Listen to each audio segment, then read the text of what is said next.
बिस्मिल्लाहिर्रहमानिर्रहीम, अस्सलाम वालेकुम। लाइव डॉक्टर शाहिद मसूद के साथ मैं हूँ सुबैरा सलीम। नाज़रीन, वज़ीर आज़म शहबाज शरीफ साहब से वज़ीर आला खैबर पख्तूनख्वा अली अमीन गंडापुर साहब की मुलाकात हुई है। वज़ीर आज़म की जानिब से वाजिबात की अदायगी की यकीन दहानी भी कराई गई है, जबकि वज़ीर ख़जाना ने IMF से मुल्क की तारीख का सबसे तवील प्रोग्राम लेना चाहते हैं ऐसा कहा है। कौमी सूबाई असम्बलियों की 23 नशिस्तों पर 21 अप्रैल को ज़िमनी इंतखाबात कराने का ऐलान किया गया है। इसके अलावा भी दीगर मौज़ूआत पर आज हम गुफ्तगू करेंगे। स्टूडियो में हमारे साथ मौजूद है डॉक्टर शाहिद मसूद। अस्सलाम वालेकुम डॉक्टर साहब। आपको डॉक्टर साहब, बैरिस्टर गौहर साहब की जानिब से कहा गया है कि मुज़ाकरात के दरवाजे खुले हैं, कोशिश है बर्फ़ पिघले और में आगे बढ़े। तो क्या जो है PTI और हुकूमत के दरमियान मुफाहमत मुमकिन है या हो सकती है? वज़ीर आला खैबर पख्तूनख्वा जो हैं वो गए हैं, उनकी मुलाकात आज हुई है और उसका जो अलामिया है जो कुछ देर पहले जारी हुआ है उसमें ये बयान हुआ है कि जी एक तो जो मुलाकात की तस्वीर जारी हुई और फुटेज, तो उसमें हम देख सकते हैं कि अली अमीन गंडापुर मौजूद हैं, वज़ीर आला खैबर पख्तूनख्वा, शहबाज शरीफ साहब मौजूद हैं। अच्छा, फिर इसहाक डार साहब हैं, ख्वाजा आसिफ साहब भी साथ बैठे हैं अली अमीन गंडापुर साहब के, और एहसन इकबाल साहब बैठे हैं जो बाद में मीडिया के सामने भी आए, और यहाँ पे अमीर मकान साहब बैठे हैं जो के साथ थे उनके मीडिया पे जब आए, और बाकी जो ब्यूरोक्रेसी है और आला जो हुकाम वगैरह मौजूद थे इस मुलाकात में। तो एक बड़ा डेलीगेशन था मुस्लिम लीग नून के रहनुमाओं का, सीनियर रहनुमाओं का, और वज़ीर आला जो खैबर पख्तूनख्वा है वो मौजूद थे। अब एक तो ये है कि खुशगवार माहौल में ही मुलाकात हुई होगी, ज़ाहिर है वहाँ पे कोई और ये बड़ा खुशाइंद है, बहुत खुशाइंद है। और दो तीन बातें जो बाहर आके उन्होंने की, अंदर तो ज़ाहिर है क्या बात हुई हमें इल्म नहीं है, लेकिन मेरा ख़्याल से काफ़ी खुली टोली गुफ्तगू हुई होगी, क्योंकि वो शहबाज शरीफ साहब से मिलने गए हैं, शहबाज शरीफ साहब से उनकी मुलाकात हुई। यकीनन मैं समझता हूँ कि अच्छा माहौल होगा, तरक्की में कुछ कमी आई होगी। और बहुत ज़्यादा शहबाज शरीफ साहब देखें ना, इसमें एहसन इकबाल साहब एक यानी धीमी तबीयत के मिजाज के हैं, जो ख्वाजा आसिफ हैं वो भी मेरा ख्याल है कि कभी कभी तो लगता है कि वो बड़ी सख्त ज़बान इस्तेमाल करते हैं, लेकिन मेरे ख्याल से वो भी एक मुज़ाकरात और और जो मजमूई माहौल लग रहा है उसका, और बाद में भी जो मीडिया के सामने है, तो बड़ा खुश। अमीर मकाम साहब तो वैसे ही जो है वो बड़े सॉफ्ट सी पर्सनैलिटी है, तो मेरा ख्याल है कि ये खुशाइंद है और बहुत अच्छा है। और इसमें वो बतौर PTI रहनुमा तो हैं, लेकिन यहाँ पर उनकी जो हैसियत है वो वज़ीर आला खैबर पख्तूनख्वा है, और उसमें बड़ी अच्छी बात बाहर उन्होंने की आके, और एहसन इकबाल साहब ने भी की कि यहाँ पे सियासत तो चलती रहेगी और होगी, और लेकिन ये है कि जहाँ पे रियासत के मामलात में कोई गड़बड़ पैदा होना शुरू हो जाए और पूरे मुल्क का नुकसान हो, तो वहाँ पर हमें उसमें एक जो लकीर है वो उसका ख्याल रखना चाहिए कि कोई ऐसी बात ना हो। खैबर पख्तूनख्वा के जो लोग हैं, जो हमारे भाई, हम सब, इन्होंने बड़ी कुर्बानियाँ दी हैं। ये जो वॉर ऑन टेरर और उससे पहले भी यहाँ पर बहुत जो है वो लोगों ने अपनी जानें दी हैं, और यहाँ पे बहुत काम होना है, बहुत काम होना है। मतलब यहाँ ऐसा भी हुआ है कि चलते फिरते ड्रोन आ गए और पूरे ख़ानदानों को उड़ा के चले गए। हाँ, मतलूब अफराद भी थे, दहशतगर्द भी, सब कुछ, लेकिन खून बहुत गिरा है। फिर बम धमाके, फिर दहशतगर्दी के वाक़यात, फिर बिल्कुल आप देखें कि अफ़गानिस्तान के साथ बॉर्डर, वहाँ से मतलब बहुत इस सूबे ने जो है वो भुगता है। और अब मेरा नहीं ख्याल कि एक तो सारे पाकिस्तान के अंदर ही लोगों के आसाब अब जवाब दे गए हैं इस इतनी तलखी से, और वो चाहते हैं कि आगे मुल्क बढ़े। लेकिन खैबर पख्तूनख्वा चाहे किसी की भी हुकूमत हो वहाँ, चाहे वहाँ मुस्लिम लीग नून की, मैं उससे हट के बात कर रहा हूँ कि खैबर पख्तूनख्वा डिज़र्व करता है इस वक्त कि वहाँ पे बहुत ज़्यादा तरक्की हो, इन्वेस्टमेंट्स के जो आने वाले दिनों में ये SIFC या बाकी जो भी मंसूबे हैं जिनकी डिटेल्स अभी हमारे सामने नहीं है, लेकिन बहरहाल एक जो भी काम होने हैं आने वाले दिनों में, उसमें खैबर पख्तूनख्वा के को जो है वो शायद जो उनका हक है वो तो जो उन्होंने बात की, लेकिन मेरी अपनी ज़ाती राय है, इससे कतई नज़र के खैबर पख्तूनख्वा में किसकी हुकूमत हो, मुस्लिम लीग नून की हो या पीपल्स पर, खैबर पख्तूनख्वा को बहुत हमें खूबसूरत बनाना चाहिए। एक तो वहाँ, एक तो जगह, एक तो लोग बड़े प्यारे हैं।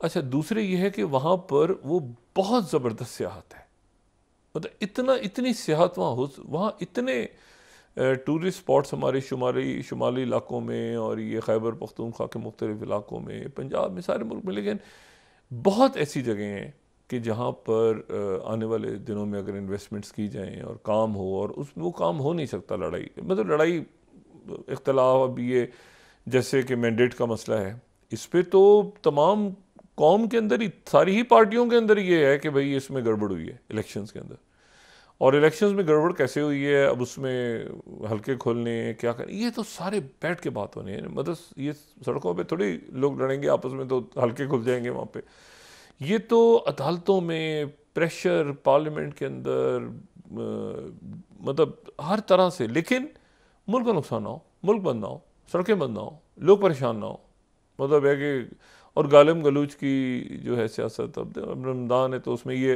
पहला आज एक अच्छी बड़े दिनों के बाद आई, ये मेरे ख्याल से इससे पहले शायद नवाज शरीफ साहब की और ख़ान साहब की मुलाकात हुई थी बनी गाला जब गए थे, फिर एक तवील अरसा लगा है, और उसके बाद ये बड़े गहरे दोस्त हैं। आप, मैं बार बार कहता हूँ, इनको इतना अच्छा देखा हुआ है मैंने माजी में कि ये बहुत अच्छे दोस्त रहे हैं, यानी नवाज शरीफ साहब और ख़ान साहब बहुत अच्छे दोस्त रहे हैं, मतलब सियासत से हटके बड़े यानी इनके अच्छे ताल्लुकात रहे हैं माजी में। और अब देखिए ना, जैसे कि अचकज़ई साहब और ख़ान साहब अब दोबारा मिले, ये बड़े अच्छे सब अच्छे दोस्त रहे हैं।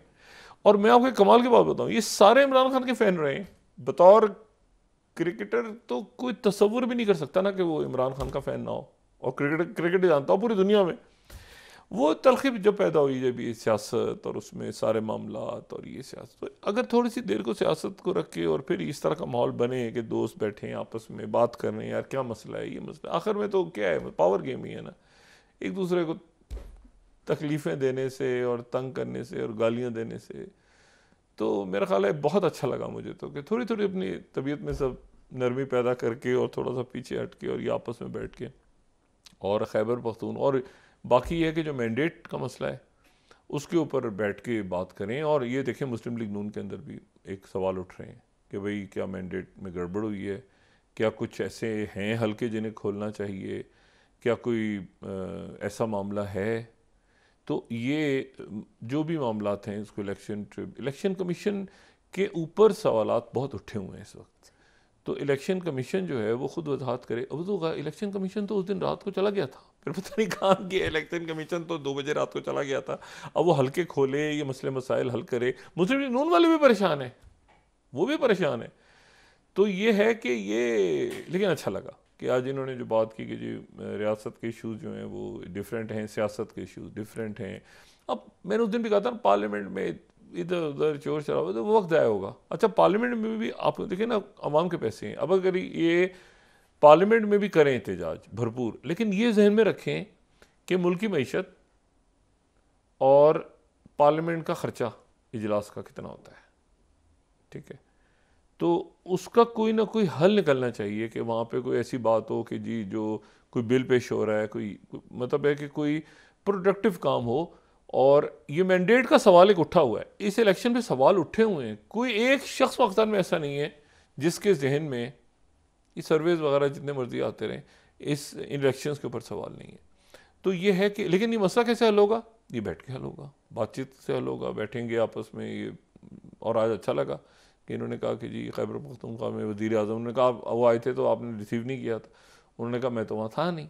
तो ये तो अच्छी बात है कि जी वो यहाँ पर आए, शबाशी वहाँ जाएंगे, तो मतलब ज़रा कुछ, हाँ सियासत अपनी जगह चलती रहेगी, वो धुएंधार सियासत होती है ना, वो करें सब कुछ, लेकिन वहाँ वो जो होता है ना कि लकीर के मुल्क का नुकसान, यानी IMF के हवाले से जैसे अगर कोई मामलात होते हैं या बाकी मामला जहाँ रियासत के मामलात आ जाते हैं तो वहाँ पर फिर थोड़ा सा देखना चाहिए कि इसके नतीजे में मुल्क का नुकसान ना हो। तो बड़ा अच्छा लगा और मेरी गुजारिश है अब अच्छा ये नहीं चेक किया कि शहबाज शरीफ साहब ने क्या खिलाया पिलाया उन्हें, लेकिन बहरहाल उम्मीद है कि अली अमीन गंडापुर साहब जो हैं वो अच्छा सा कोई उनको कोई पख्तून को तिक्के विक्के इस किस्म की कोई चीज़ शहबाज शरीफ साहब जब आए वहाँ पे तो उनका अच्छा सा इस्तकबाल करें। अच्छा लगा, मुझे तो बहुत अच्छा लगा, बड़ी खुशी हुई। और ये तलखी ख़त्म होनी चाहिए और इसको मतलब है कि सियासत, भरपूर सियासत, और इसी तरह से खान साहब के साथ जो ज़्यादती हो रही है अगर उनके ये मतलब ये ग्रेजुअली इसी तरह से मामला हल होंगे, ठीक है। और इसको ये हक व बातिल का मार्का या ये दुश्मनी या कबायली दुश्मनियाँ बना के इस तरह नहीं, आपस में बैठेंगे ये, और फिर इसके बाद अब तो कोई ना कोई बात हुई होगी ना, ये उन्होंने बात की होगी खान साहब के, वो शख्स सामने भी ना है, वो मतलब दरमियान में देखिए ना। अब अमीर मकाम साहब हैं, सॉफ्ट आदमी है, वो रब्ता करेंगे, वो मिलेंगे जाके, एहसन इकबाल साहब और लोग हैं वो तो मामलात को या सादिक साहब कहीं रब्ता होगा, ये तो इससे फिर आगे मुल्क जो है। और मैंडेट का मसला अपनी जगह पे रहेगा कि भाई उसको खोलें वो, क्योंकि इनके देखें जावेद लतीफ़ साहब और बाकी लोग भी तो कह रहे हैं हमारे साथ क्या हुआ है ये, और साद रफ़ीक साहब मतलब क्या हुआ कि मतलब मुस्लिम लीग नून की हुकूमत है कैसे, मतलब है कि इसको थोड़ा सा जो है ना, यानी ये हुकूमत भी मजबूत होगी। शहबाज शरीफ साहब का अपना फ़ायदा होगा कि अगर वो उनके साथ ये अपोजिशन यानी जो तहरीक इंसाफ है उसके कुछ मामलात अगर दुरुस्त उनके हो जाते हैं तो उसके नतीजे में इनको भी बड़ी सहूलत होगी, शहबाज शरीफ साहब को भी, तो कि पार्लियामेंट आराम से स्मूथली चले और तलखियाँ कम हो। तो हमारी तो मुझे तो बहुत अच्छा लगा, मेरी दुआ है कि तलखियाँ ख़त्म हो इनकी आपस की और मसाइल हल हों, लेकिन ये कि खान साहब के वो पाबंदियाँ लग गई और ये सारी चीज़ें ये इनको देखना होगा। लेकिन मतलब ये कि एक अच्छा कदम उठाया अली अमीन गंडापुर साहब ने, जो उनको उठाना चाहिए था, और लेकिन मुश्किल था, उन्होंने उठाया। और मैं उम्मीद करता हूँ कि अब वफाकी हुकूमत की तरफ से भी मुस्बत अच्छा जवाब आएगा। जो बताया लगा कि वो एहसन इकबाल साहब भी है, अच्छे माहौल में बात हो रही है, और थोड़ी सी पहली मुलाकात है तो थोड़े से ज़रा वो है उसमें चेहरों पे, लेकिन ये कि अच्छा ये ठीक हो जाएगा। और इस तरह से जो है ना मतलब ठीक है, लेकिन तहफ़्फ़ुज़ात अपनी जगह।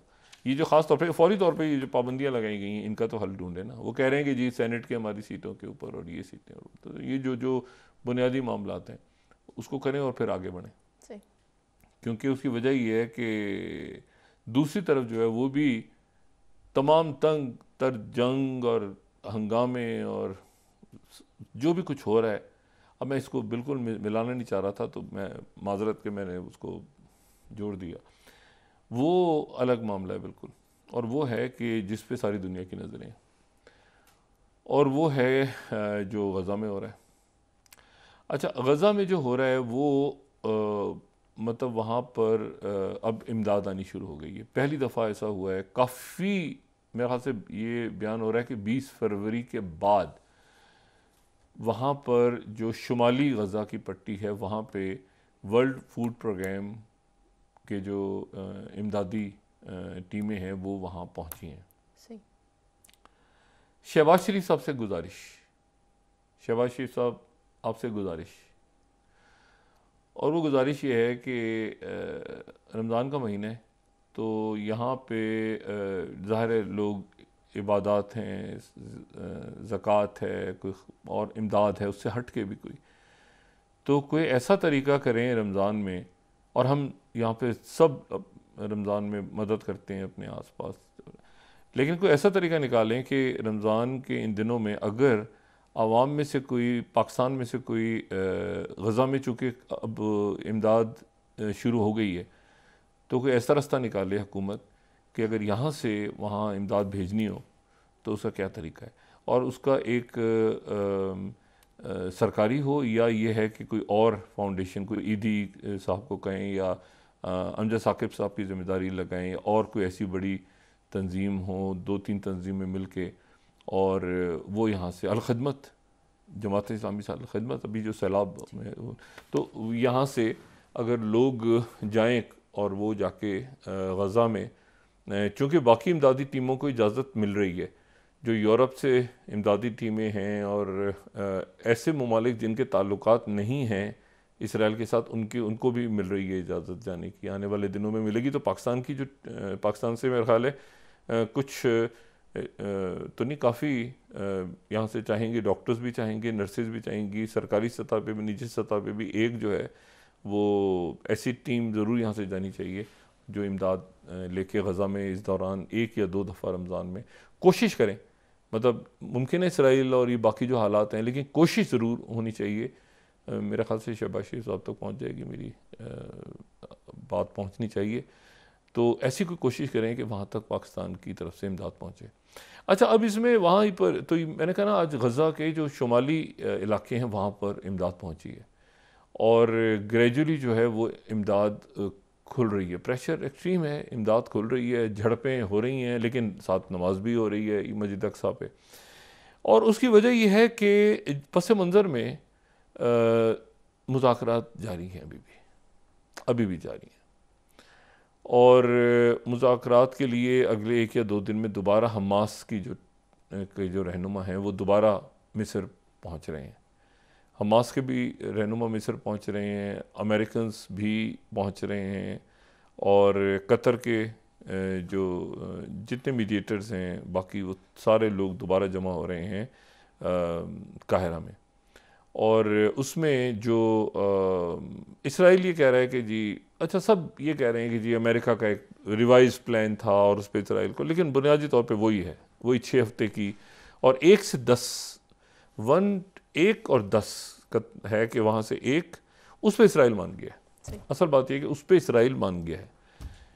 तो अब इसके ऊपर हमास की तरफ से जो कंडीशन थी, इनकी तरफ से कंडीशन थी कि वो लिस्ट दें, उनकी तरफ से भी कोई बात थी, तो वो दोनों तरफ से कुछ नरमी आई है चीज़ों में और ये आने वाले दिनों के अंदर दोबारा मुज़ाकरा शुरू होने जा रहे हैं। लेकिन इसमें जो इम्पॉर्टेंट बात है वो ये है कि मतलब जंगबंदी, 6 हफ्ते की जंगबंदी, एक यरगमाली छोड़ेंगे खातून या कोई ज़ख्मी या ज़्यादा उम्र का जो हमास के पास है, और 10 वहाँ से जेलों में से ये छोड़ेंगे।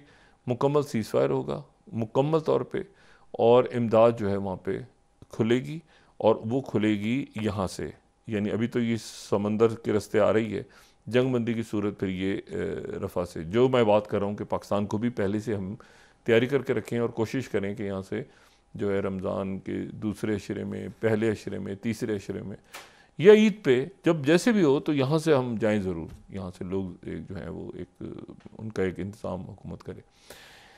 दूसरी जो बात है वो ये है कि ये पस मंज़र में दोबारा शुरू हो गए हैं मुज़ाकरात, जो कि एक बहुत अच्छी बात है। और क्योंकि उसकी वजह ये है कि अमेरिका या दुनिया मुतहम्मिल हो ही नहीं सकती कि ये कत्ल आम इस तरह से होता रहे और वो ऑस्कर अवार्ड की सेरेमनी हो या बाकी कोई जगह हो और मतलब यूरोप में और आगे, मतलब इसमें जहाँ पर ये आज़ादी की और जदोजहद हो रही होती है वहाँ पर फिर दहशतगर्द और तीसरी क़ुव्वतें भी दरमियान में आ जाती हैं।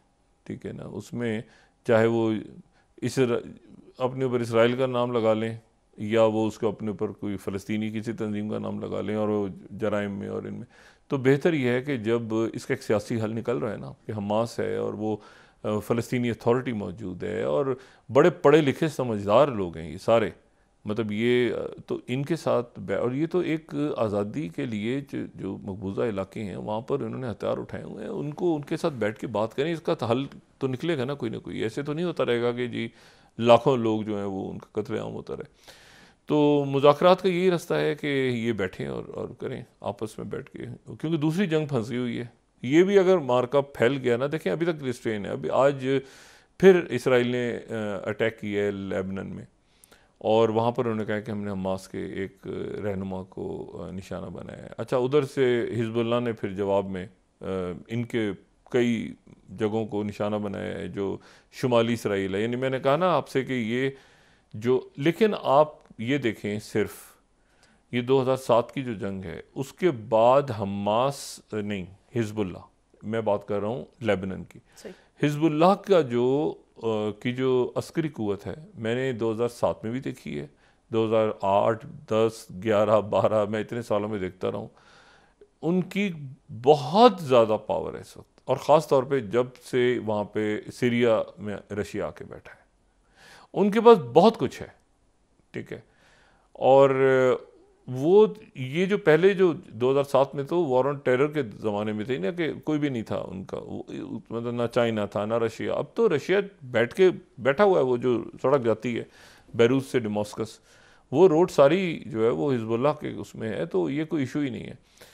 दूसरी जो बात है वो ये है कि तो इसको फैलने से रोकें, पूरा रीजन ही ना निकला जाए इन शोलों में। तो इसलिए ये पस मंज़र में जो मुज़ाकरात हो रहे हैं इसमें काफ़ी इसमें उम्मीद है। जैक सुलिवन ने भी इशारा दिया है, CIA चीफ ने भी इशारा दिया है, कतर से भी इशारा हुआ है कि जी मुज़ाकरात अभी जारी हैं, लेकिन ये है कि उसको जब तक वो हतमी किसी नतीजे, हमास की तरफ से भी एक बात आई है कि जी हम इस हफ्ते उनके, लेकिन वो बहुत ज़्यादा नहीं उसको ऊपर लेके जा रहे हैं, लेकिन वो मुज़ाकरात आगे बढ़े हैं। अब आगे बढ़ना ही एक बहुत बड़ी खबर है कि दोबारा से ये आगे अभी ख़त्म नहीं हुआ है, बल्कि वो तेज़ी, और इसी हफ्ते शायद ये आज या कल में किसी को दोबारा ये मिस्र के अंदर जो है सब जमा हो जाए।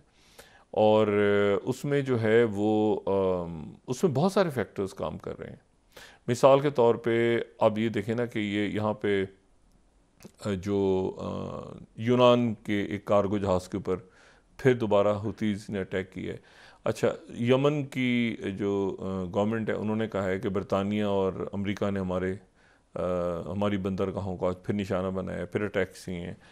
लेकिन इसके साथ ही जो एक अहम डेवलपमेंट है वो ये है कि रशिया, ईरान और चाइना के यहाँ पे फ़ौजी मशक़ें हो रही हैं।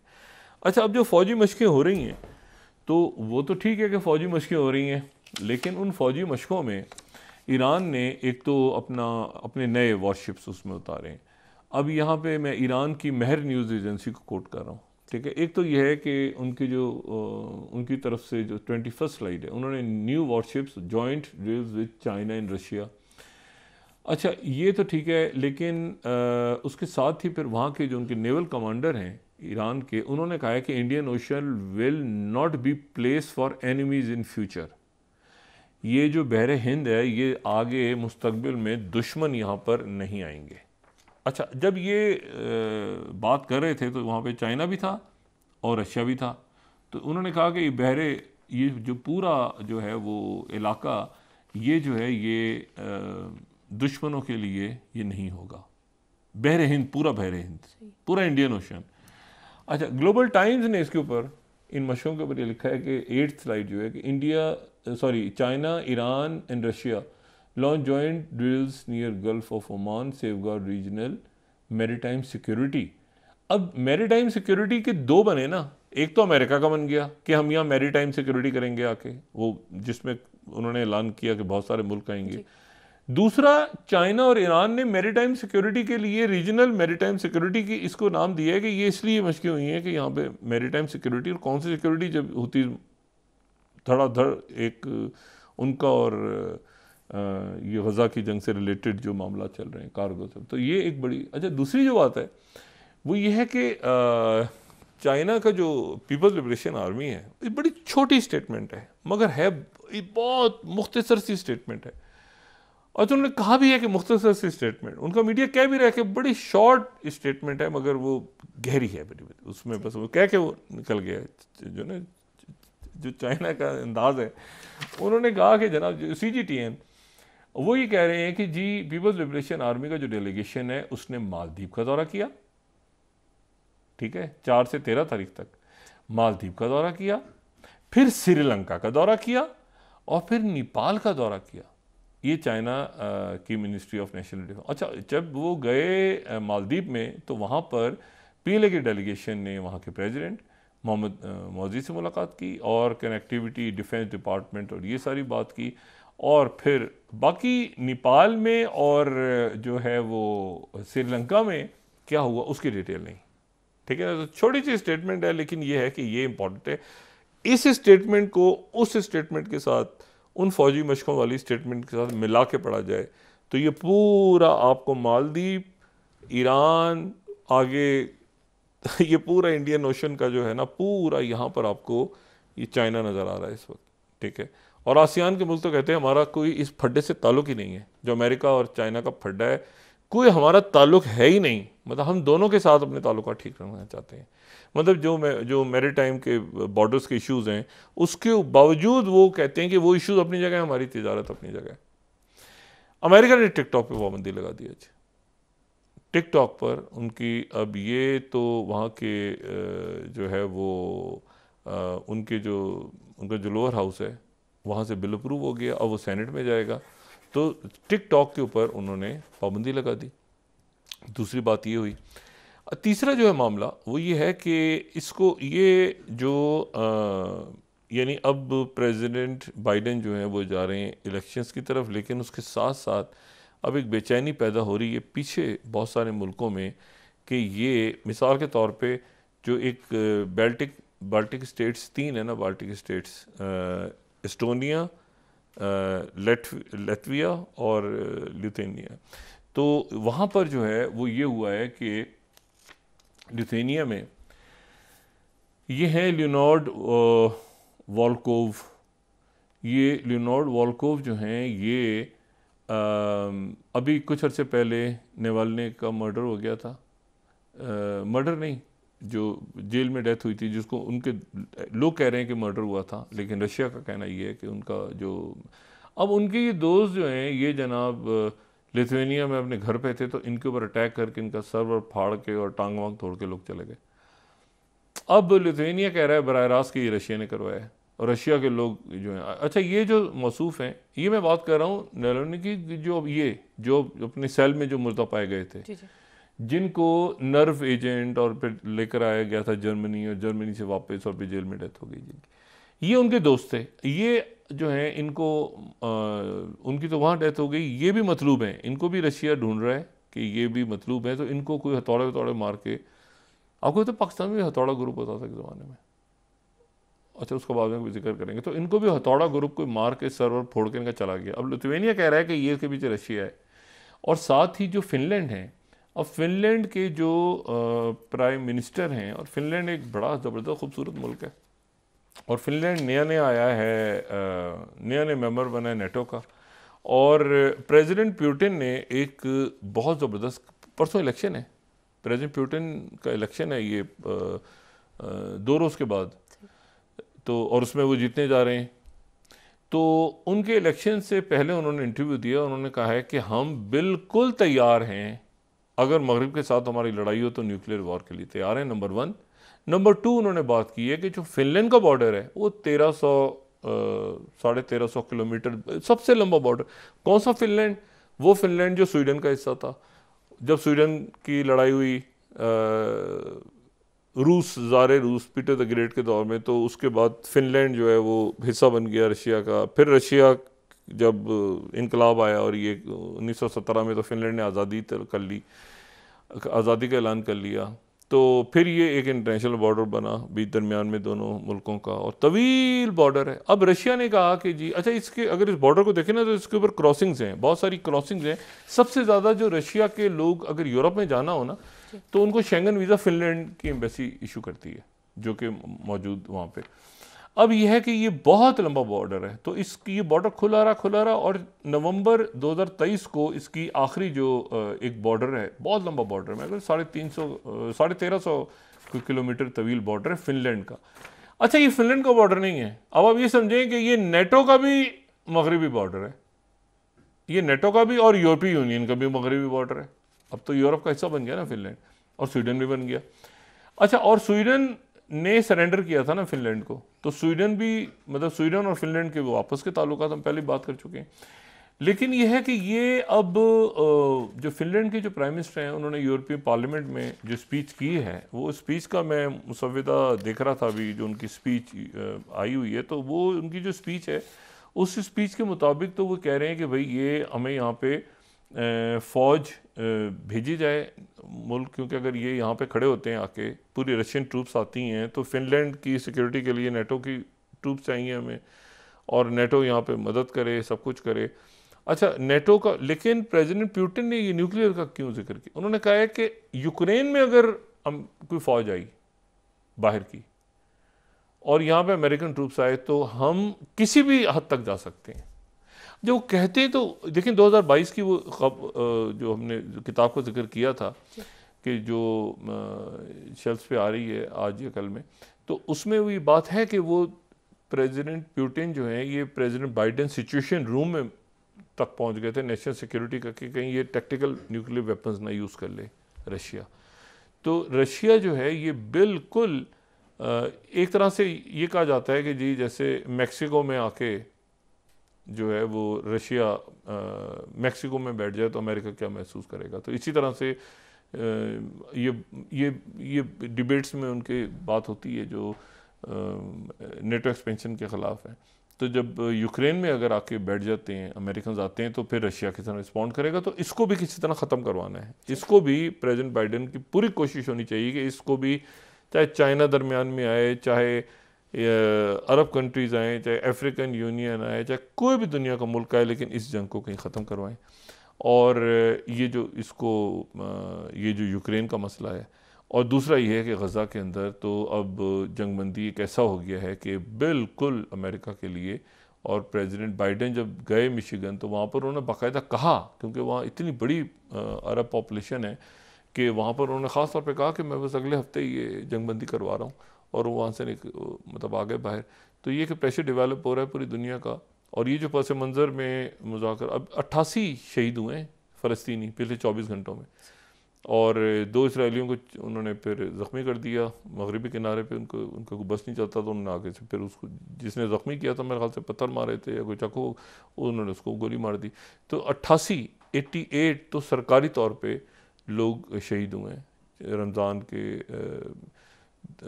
दूसरे तीसरे जो रोज़ा वहाँ पे चल रहा है। तो अब ये है कि देखते हैं कि ये पस मंज़र में जो मुज़ाकरात हैं ये कामयाब होते हैं कि नहीं। ठीक हो गया डॉक्टर साहब। नाज़रीन वापस आते हैं एक छोटे से ब्रेक के बाद।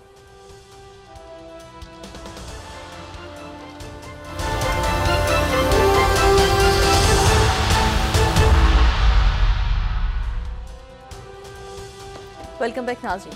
डॉक्टर साहब, आज जो ये मुलाकात हुई है इसके बाद आपको लगता है कि मुज़ाकरात जो हैं आगे बढ़ेंगे? देखिए, कोई ना कोई पहले तो ग्राउंड वर्क हुआ होगा ना इस मुलाकात से पहले, कोई ना कोई राब्ते हुए होंगे कि भाई वो आ रहे हैं, अच्छा कैसे, कोई ना कोई बैकडोर तो, और यकीनन वो आए हैं तो उसके बाद ये भी तय हुआ होगा कि अच्छा वो उन्होंने आना है, तो फिर ऐसा तो नहीं कि उसके जवाब में पता चले कि उसी तरह से, तो ये मामला पहले से तय हुए होंगे और होते हैं हमेशा। तो वो आए हैं, उन्होंने बात की है, अब ये है कि जो वफाकी हुकूमत है उसकी तरफ से क्या जवाब जाता है सामने, ये देखना है। उन्होंने दावत भी दे दी आने की, लेकिन इनकी तरफ से जो है, एक तो ये तो एक आम सी बात है ना कि जो उनके जो फंड्स हैं या जो मैंने बात की कि उसको डेवलप होना चाहिए, क्योंकि ये तो मेरा अपना ज़ाती एक वो था, लेकिन ये है कि अब यहाँ से भी कोई ना कोई मुस्बत जवाब आना चाहिए कि भाई ख़ास तौर पर मुलाकातों के हवाले से तशवीश है बहुत ज़्यादा लोगों में कि मुलाकातें क्यों बंद हो गई हैं। तो इसके हवाले से कोई ना कोई मेरे ख्याल से ऐसा दोनों तरफ से ऐसे इस तरह से कोई जेस्चर आना चाहिए कि जिसके नतीजे में बात, एक सियासत अपनी जगह है, वो तो पार्लियामेंट है, वो तो इलेक्शन कमीशन आगे पीछे, मैंडेट का बड़ा, इलेक्शन के ऊपर बहुत सवाल उठे हुए हैं, बहुत सवालिया निशान है, लेकिन उसके नतीजे में वो रियासत का, मुल्क में इन्वेस्टमेंट्स और ये वो और गरीब गुरबा सड़कें बंद और ये सारे जो मैंने मामला किए अदम इस्तेकाम, वो उससे गुरेज करना चाहिए। तो ये मेरे ख्याल से एक अच्छी पेशरफ्त है। मैंने पहले कहा उसको आगे बढ़ना चाहिए, हम मुतमिल ही नहीं हो सकते इसके, रियासत ही मुतमिल कोई भी नहीं हो, इस जो कुछ हो रहा है उसके भी मुतमिल नहीं है, तो इससे आगे बढ़ के और क्या होगा। अच्छा, तो मैं ये बात सिर्फ कर रहा था कि ये जो यूक्रेन की जंग है, फिर उसके बाद अभी इसके ये अगले चंद दिनों में या चंद हफ्तों में ये और खुलेगी चीज़, यानी और इसलिए खुलेगी कि अब प्रेसिडेंट पुतिन का इलेक्शन और वो उन्होंने अपनी एक जगह बिल्कुल दुनिया में बना ली। अभी चाइना नहीं, अभी सिर्फ रशिया है, रशिया ने ही हेड ऑन लेके पूरा एक अफ्रीका और वैगनर ग्रुप और ये इधर उधर दाएं बाएं सारा, अभी तो चाइना कहीं कहना चाहिए बिल्कुल साइड पे है। और रशिया जो है वो नॉर्थ कोरिया के साथ भी, नॉर्थ कोरिया की भी ओपनिंग हुई है, ठीक है। तो ये जो चीज़ें सारी, इसको जाहिर है कि अमेरिका और जो वेस्टर्न कंट्रीज़ हैं वो इसको बड़े गौर से देख रही हैं, और कई वेस्टर्न कंट्रीज़ में भी तकसीम हो गई है ना, कि वेस्ट हम कहते हैं तो वेस्ट में क्या लातीनी अमेरिका भी तो वेस्ट में ही है ना, मतलब हमारे तो जो है ये अफ्रीका भी वेस्ट में ही है। तो बात यह है कि मतलब जनूब मगरिब कह लें आप, जिस तरह से भी कहें, तो बात यह है कि इसको अब इशू ये देखना यह है कि ये पत्ते किस तरह और खुलते हैं। मिसाल के तौर पे ये जो बात हुई है कि इस वक्त उन्होंने आके रशिया और चाइना खामोश रहे हैं, लेकिन ईरान की तरफ से कहना कि ये बहरे हिंद जो है, इंडियन ओशन, ये हमारे दुश्मनों के लिए अब इस्तेमाल नहीं होगा।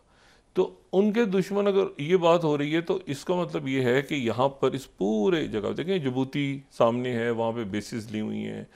ये हुतीज़ जो हैं, इनकी सूरत में एक जाहिर है कि हुतीज़ के अगेंस्ट कोई अरब मुल्क नहीं किया, कोई मुसलमान मुल्क ऐसा नहीं जिसने हुतीज़ के अगेंस्ट बयान दिया, लेकिन और चाइना ने भी नहीं दिया। तो हुतीज़ एक यहाँ पर एक नया यमन के अंदर, और हुतीज़ ने भी साबित भी कर दिया कि भाई वो ब्लॉक कर सकते हैं, सब कुछ कर सकते हैं। अब ये जो इशू है, तो यहाँ पे रीजनल सिक्योरिटी के लिए पहले तो अमेरिका आया, उनकी तो लड़ाई हो गई। हुती उन्होंने मारे 2 मिसाइल, उन्होंने एक जहाज़, 10 मिसाइल मारे, उन्होंने जहाज़ ही डूब गया नीचे, एक को आग लग गई, लोग मर गए, क्या मुसीबत पड़ी।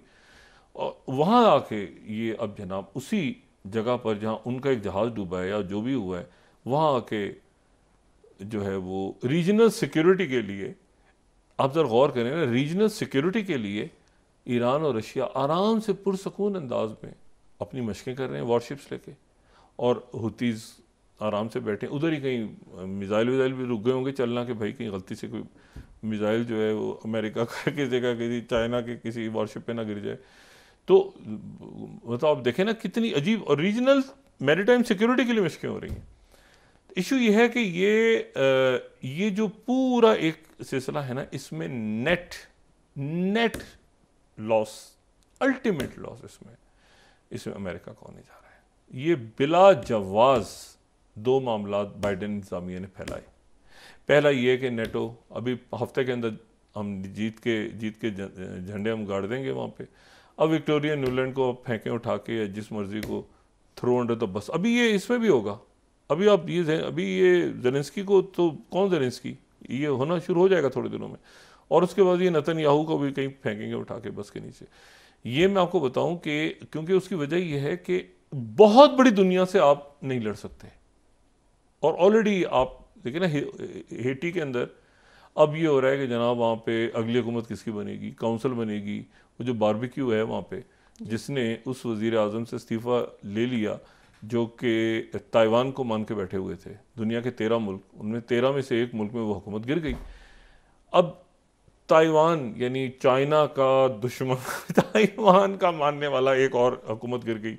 अब अगले वहाँ कैसे सेटअप बनता है, क्या बनता है, वो जमैका में हो रहा है, कोई कीनिया में हो रहा है। कीनिया वाले भी क्यों फटेंगे इस फड्डे के अंदर कि वो जाके हेटी के अंदर जो ताइवान के साथ है, कीनिया को क्या ताल्लुक है ये कि वो इस लार्जर गेम में आए ग्लोबल लेवल पे। तो इशू ये है कि ये यानी आप देखें ना कि मैं आपसे उधर बात की थी कि हर वाक़े का कहीं ना कहीं कनेक्शन दुनिया में निकलता है। यानी अगर पाकिस्तान एक ब्लॉक में है या दूसरे ब्लॉक में है या किसी दरमियाने ब्लॉक में, दोनों से अच्छे ताल्लुक आ जाता है, तो भी ये मैटर बड़ा इंपॉर्टेंट है। क्योंकि इसलिए इंपॉर्टेंट है कि ये जो वन चाइना पॉलिसी है अमेरिका की, ये one China policy made in Pakistan है। ये मेड इन पाकिस्तान है। इससे पहले अमेरिका ताइवान को मानता था। पाकिस्तान में अगर हेनरी किसिंजर ना आते और यहाँ पे एबटाबाद और मरी में मुज़ाकरात ना होते, नथिया गली में, और यहाँ से वो एक जहाज़ में बैठ के वो सारा ना होता जो कि हुआ, तो उसके नतीजे में पाकिस्तान का बहुत इंपॉर्टेंट रोल है कि पाकिस्तान ने एक तारीखी काम ये करवाया कि अमेरिका ने चाइना को तस्लीम किया और ताइवान को छोड़ दिया। और ताइवान को छोड़ा तो फिर मुल्कों ने छोड़ना शुरू कर दिया, एक एक करके, और आखिर में जाके कोई 38 हो गए थे, फिर 40 से 38, और फिर 25, फिर पता नहीं 16, फिर 17, फिर 13, तो 13वां मुल्क ये। तो एक एक करके ख़त्म हो रहे हैं। और अमेरिका भी मतलब बहुत ज़्यादा प्रेशर नहीं डाल रहा, लेकिन कोशिश है अमेरिका की कि बिल्कुल ही ताइवान फारिग ना हो जाए। और जाहिर है कि चिप्स के हवाले से और सेमीकंडक्टर और चाइना मेड चिप्स, ये बड़ा सेंसिटिव इशू है कि भाई चिप्स जो हैं ये चाइना की लगी, कहाँ की लगी। आप सोचें ना, एक चिप कहीं चाइना की पड़ी हुई है किसी फ़ोन में या किसी जगह लगी हुई है, और वहाँ से डाटा जा रहा है सारा। तो ये एक बड़ा नेशनल सिक्योरिटी का इशू है कि ये सेमीकंडक्टर्स कहाँ बन रहे हैं और चिप्स कहाँ बन रही हैं, और ये फ्यूचर की वॉर सारी इसी पे होनी है। मैं सिर्फ ये कह रहा हूँ कि ये जो है ये अब उन्होंने टिकटॉक बैन किया है। मतलब ये जो एप्लीकेशंस भी हैं, अब टिकटॉक बैन करने से क्या मुराद है? ये भी बड़ा इंपॉर्टेंट सवाल है। टिकटॉक बैन करने से क्या मुराद है? टिकटॉक बैन करने से मुराद ये है कि गूगल का जो प्ले स्टोर है या एप्पल का प्ले स्टोर है उसके ऊपर टिकटॉक नहीं होगा। मतलब वो अगर अमेरिका में वो मतलब एप्लीकेशन इसी तरह से डाउनलोड करते हैं ना आप, एक एप्लीकेशन अवेलेबल होती है जैसे यूट्यूब है, जैसे कि व्हाट्सएप है, जैसे कि ये एक्स या ट्विटर है, डाउनलोड करते हैं। तो अमेरिका बैन इस तरह होती है कोई एप्लीकेशन, टिकटॉक बैन इस तरह से हो गई कि वो उस मुल्क में है ही नहीं, एप्लीकेशन ही नहीं है, वो अवेलेबल ही नहीं है उस मुल्क में।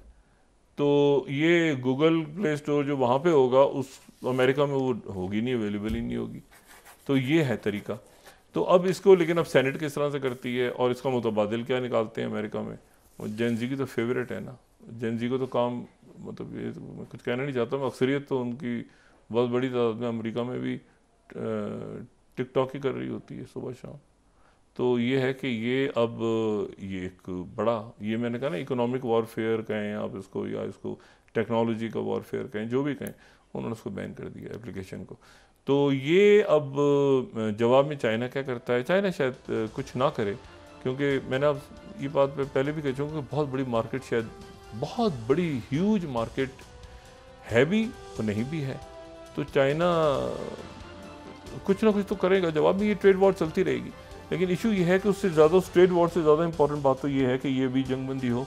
और आज चूँकि खबरें वहाँ से आई दोबारा कि दोबारा मामला चलने शुरू हुए, तो उसके नतीजे में ये मुज़ाकरा दोबारा शुरू हो रहे हैं एक आध दिन में, या शुरू हो गए हैं।